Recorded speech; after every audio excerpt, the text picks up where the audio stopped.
So I don't know if people caught it, but there was a number change at the top of our podcast, and it goes something like this. 3-time New York Times best-selling author, Lisa. The Emotional Lives of Teens hit the New York Times bestseller list. You are now a 3-time New York Times bestseller. Thank you, Reena. I'm really happy about it, I'll confess. And thank you for your support. I mean, it made such a huge difference in this. And then our listeners have been incredible. And so I'm just glad that the book is getting out there, and I just really hope it's useful to families. Oh, it is absolutely useful. I mean, you're hearing it on the book tour. We're hearing it in our inbox. And everywhere I go, people want to talk about it. But I just think it's so remarkable because you're so humble about your success. It's one of the things I love about you. And there's nobody better at their job than you. That's really kind. That's really kind. I just feel lucky to get to do what I get to do. And it's got a great title, The Emotional Lives of Teenagers. You got to get that book. Speaking of someone good at their job, I want to ask you, you were so passionate about this episode we're doing today, talking about what kind of help you should get your child when they're in need. Why did you feel so passionately that we should do this episode? You know, I think we have gone through a time when so many families are worried about their kids or seeking help for their kids. And it is amazing to me how hard it is as a consumer to know what all of the options are and what they mean, and also who to trust in those moments, right? And of course, by the time you're seeking help for your kid, you are really you're pretty vulnerable and you need to know what you're doing. So I wanted to really make it so that parents had our listeners had a kind of a neutral exposition of what all the different therapies are and what they mean. I love that because I have a feeling I'm going to learn so much on this episode. I want to read you the letter that we got. It says, Dear Dr. Lisa, I've been looking into child therapists, psychologists, and it is so overwhelming. DBT, CBT, talk therapy, somatic therapy, play therapy. What does all this mean? And how do I know what's right for my kid? For me, this is like, there's so much inside baseball in psychology, and yet parents have to make decisions, and then they're trying to trust what they can find online to tell them, or they're trying to trust a practitioner who, how do they even know they can trust that person? Or is that person trying to, bring their work their way? I mean, yeah. I love this letter. I absolutely love this letter because I think a lot of families struggle with this question of like, what is all this and which one should I look for my kid? Yeah. So I guess it's hard to kind of talk about this when, it's not a specific, she's got ADHD or whatever the issue might be. So how do you even approach this, Lisa? Well, it's interesting because the kinds of therapies that are asked about in this letter, we use them for different things.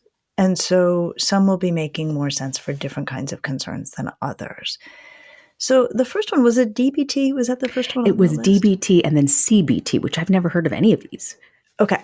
So I'm just going to do a lesson on what these are because it's really important for families to know. So to take them in order, DBT stands for dialectical behavioral therapy. And this one, it's interesting, there's sort of a historical order in which these emerged. This is a relatively recent, but I mean within the last 25 years. So, it's not brand new. And DBT began as a form of treatment initially for people who were suffering from borderline personality disorder, which is a disorder we diagnose only in adults.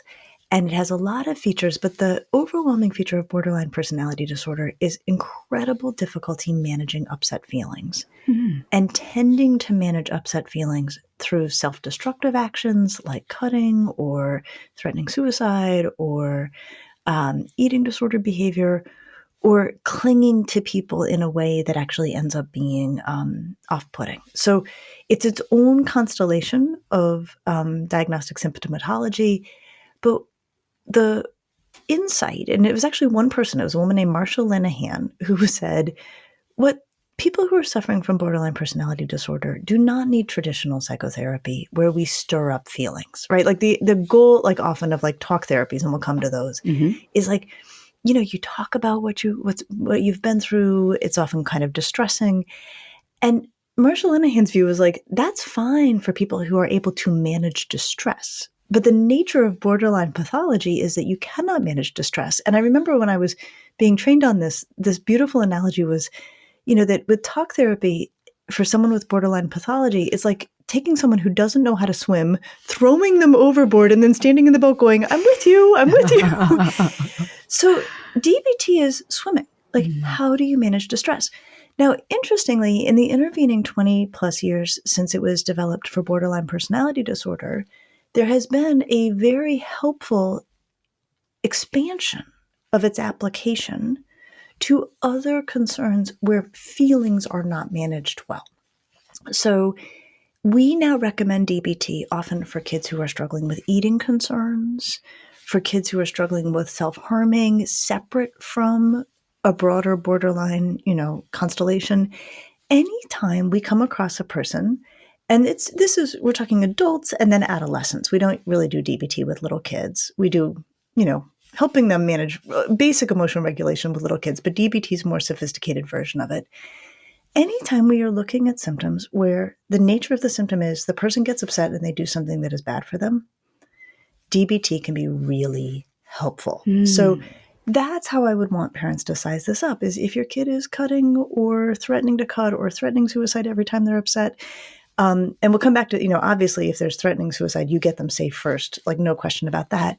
But if there's a really sort of a self-destructive bent or a difficulty caring for oneself in the face of painful emotions, DBT can be a wonderful option. Now, how is DBT, I know you've walked us through a little bit, different than, hey, just go see a psychologist, they'll walk you through it, you can talk through your emotions?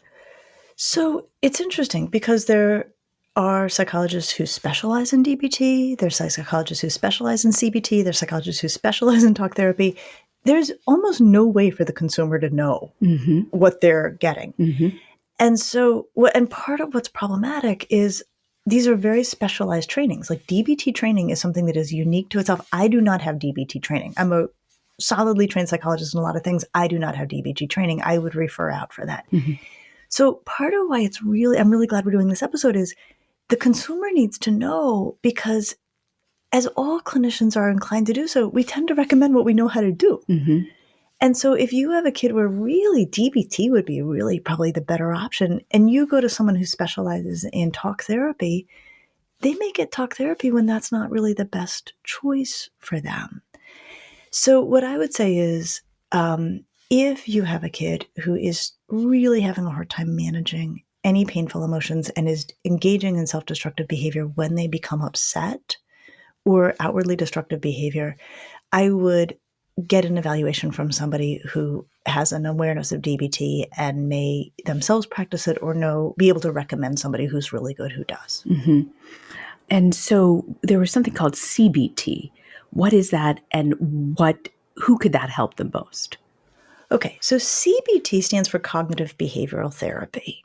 And it's one of our main treatment forms, and it's enormously mainstream. And I will tell you, DBT has become mainstream. DBT didn't start there, but it has become that. But CBT has been around since the 70s at least. And what it is very much encoded in the title. It's cognitive, it's how we think, behavioral, it's how we act, therapy. And CBT grew up in reaction actually to the earliest talk therapies. So the earliest talk therapies really come out of a Freudian tradition, right? So the beginning of psychotherapy, as we know it, was really Sigmund Freud's work and the people all around him who discovered that when you get people talking about closely held events and emotions, they tend to experience relief, or they can experience relief. Like, this was a totally novel idea 100 plus years ago. Like, it was not even on the table.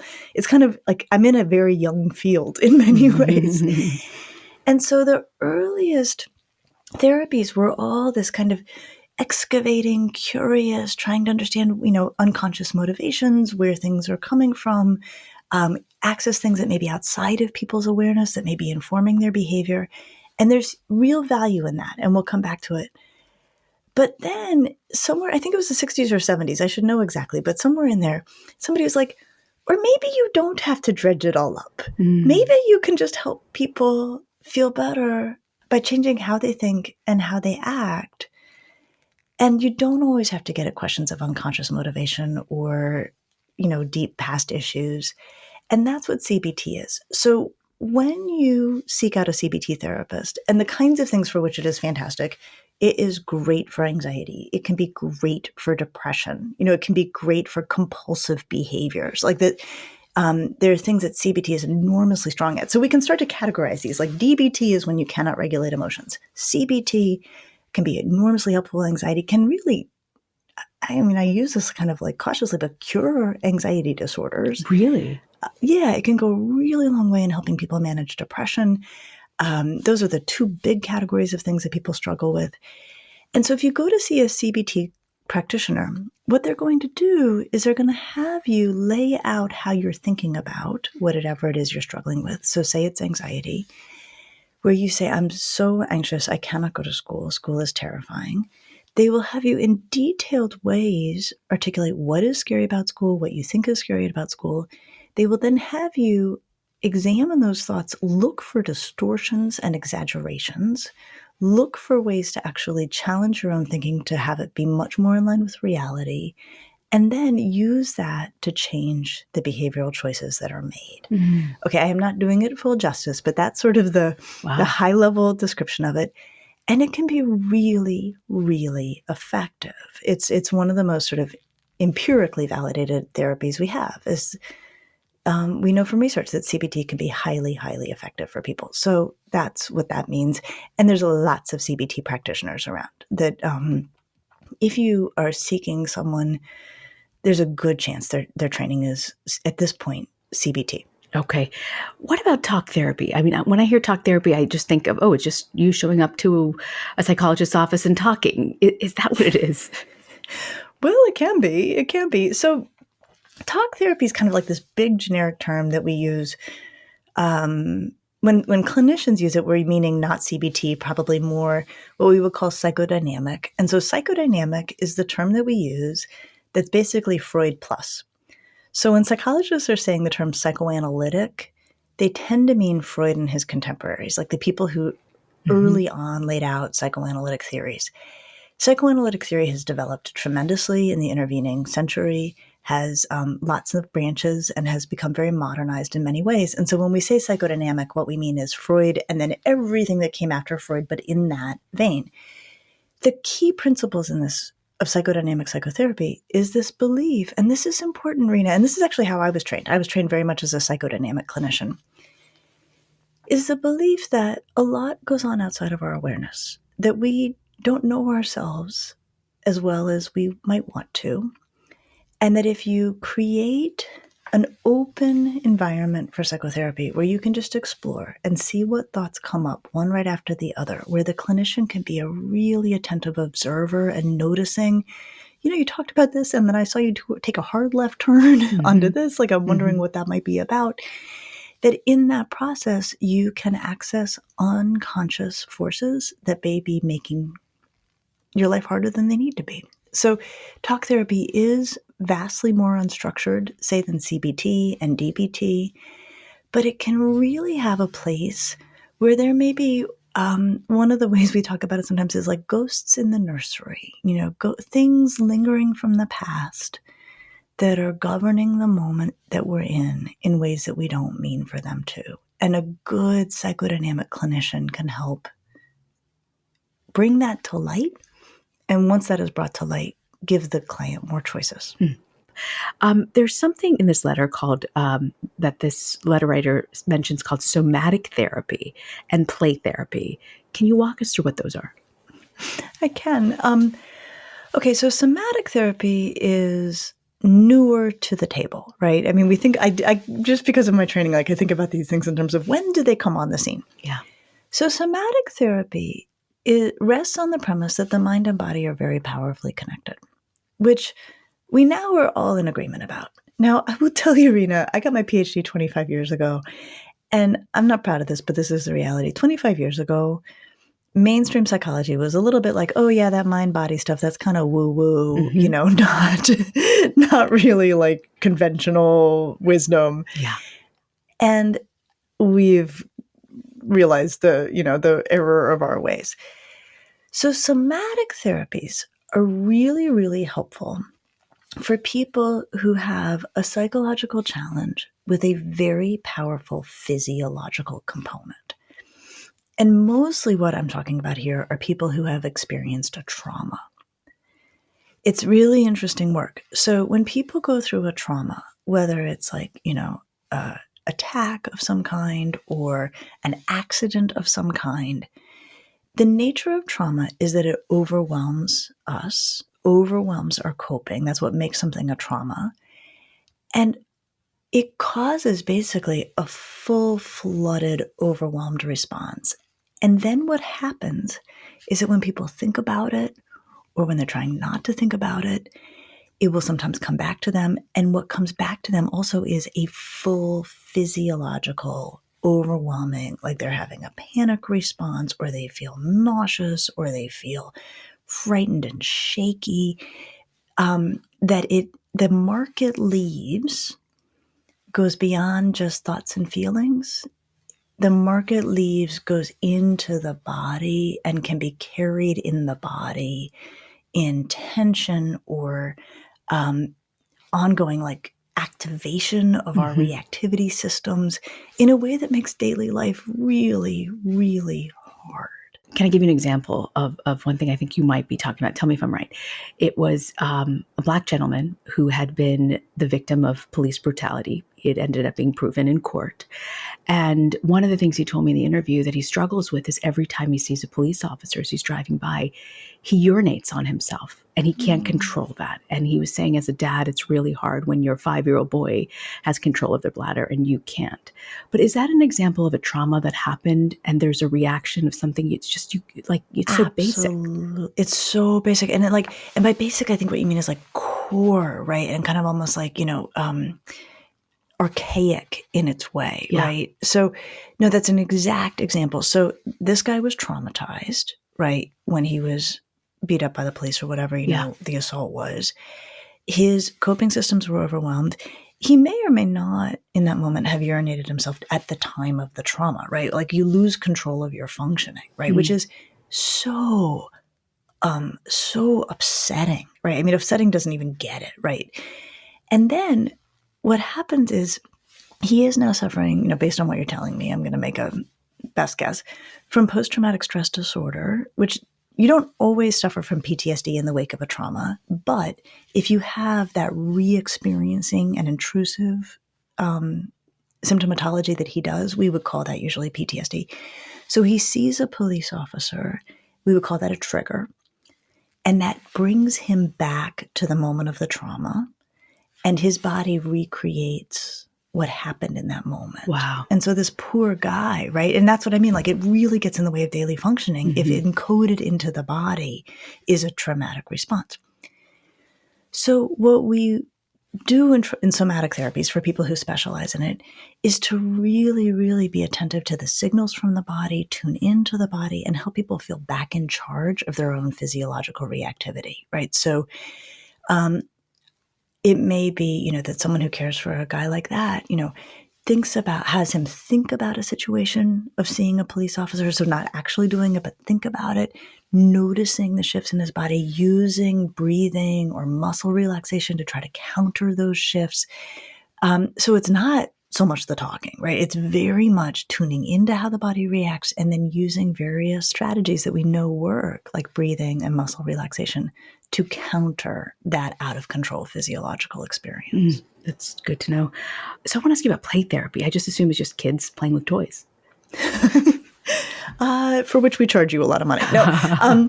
So play therapy is like psychodynamic psychotherapy for kids. So we talked about like unconscious processes and, those coming up in a therapy situation.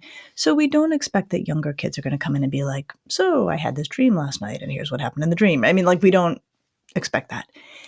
So play therapy is when a kid's been through something really hard and finding a way to talk about it may be very, very effective.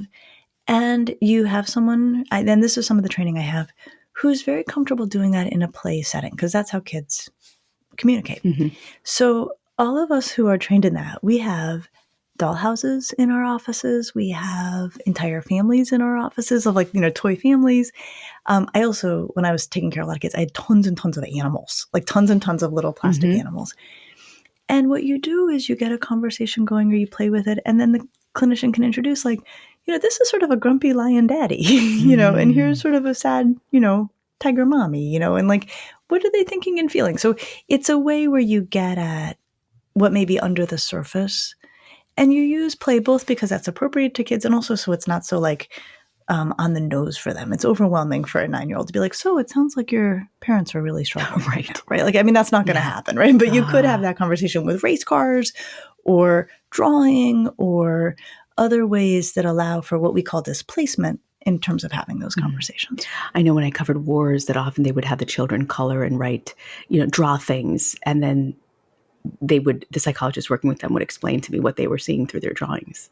Exactly. So it's getting at this idea that there's a lot going on, but kids need to communicate it in a very particular way. I want to ask you about family therapy. What is that? So family therapy is when everyone's in the room at the same time. And it can be very, very effective where the conflict sits largely between people, right? I think often as a psychodynamically trained clinician, I think about conflict as either within a person or between people, right? So people can be at odds with themselves and they can be at odds with others. And so it can be wonderful. And there's not as many people who practice this as much. Like therapies sort of have their like moments in time. Family therapy is not as widely trained or used as it was in the 70s and 80s, but there are still very good practitioners around and new clinicians who are good at this. But if a family's at odds with each other, getting someone in who can serve as a neutral party, that's really the role of the clinician in that moment. Serve as a neutral party to observe the dynamics, inform the dynamics, maybe give people different patterns or ways to try to sort through, whatever is coming up in family life. So, Lisa, we've gone through so many different therapy options that I didn't even know was available. Why did you think this episode was so important? And I also want to ask you how you can determine what's best for your child or your family. Yeah, I mean, I think it's so hard for me as a psychologist to know how opaque what we do is to the consumers who need us, right? I think that that's what's so hard is that by the time you need someone like me, you are already in a jam. You are already having a very, very bad day. And there's a part for me, I was so glad to get this letter, and I thank you for like being agreeable around like talking it through. Of course. Where I just wanted to like have a way to give people information about this from someone who has no skin in the game about the particular situation they're in, right? Because that's always the worry as the consumer is like, I'm in a vulnerable moment. I'm making this call. I don't know if the person on the other end of the line is as informed as they need to be, going to give me the right guidance or advice.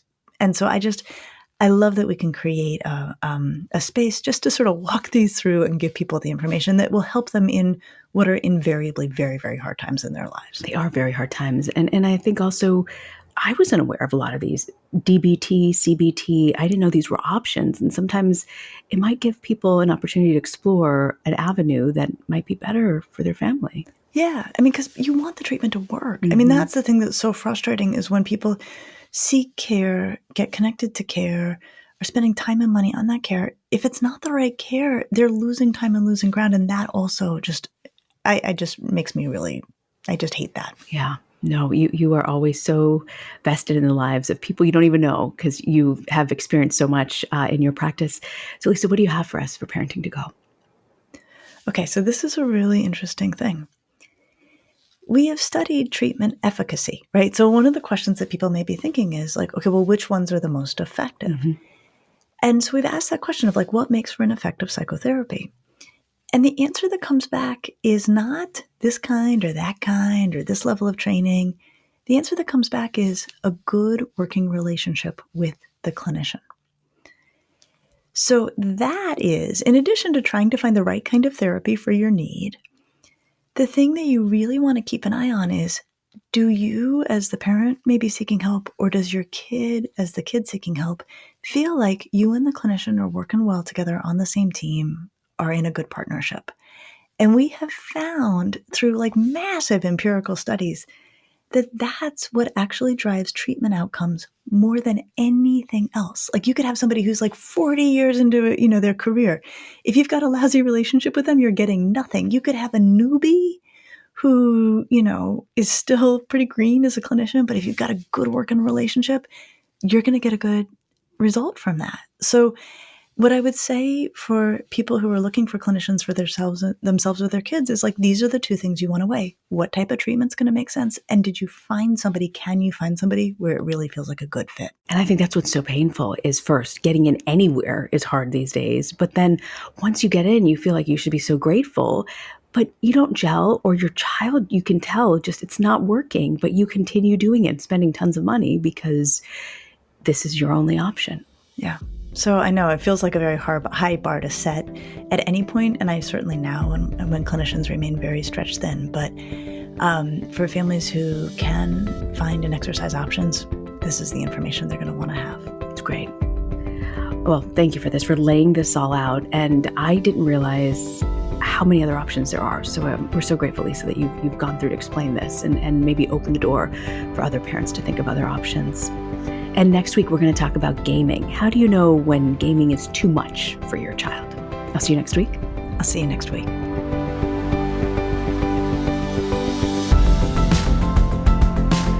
Thanks for joining us. Be sure to subscribe to the Ask Lisa podcast so you get the episodes just as soon as they drop.